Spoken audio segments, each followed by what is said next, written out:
Hello साथीहरु, आज चाहिँ म तपाईहरुलाई एउटा सर्ट क्विक भिडियोमा चाहिँ एउटा युजफुल म्याक्रोको बारेमा भन्न गइरहेको छु है।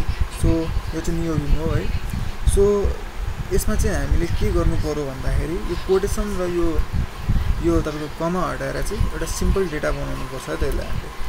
अब टार्गेट चाहिँ हो यस्तो खालको। सो सुरु गरौँ है त। सो फर्स्ट म चाहिँ यसलाई हटाइदिन्छु र यसलाई पनि हटाइदिन्छु है त। अब रिलेटिभ नम्बर निकाल्नु पर्यो त ल। सबैभन्दा सुरुमा त यो ट्याब छ रहेछ, ट्याबले चाहिँ हटाऊँ है। सो ट्याबलाई हटाइदिएँ मैले। सो अब सपोज यहाँ छु म अरे। अब हाम्रो काम के भन्दाखेरि फर्स्टमा जाने शिफ्ट 6 थिचेर एक्स थिच्ने, फाइन्ड गर्ने कोटेसन अनि शिफ्ट डी गरेर सब हटाइदिने है त। सो यसलाई क्विकली म्याक्रोमा बनाऊँ।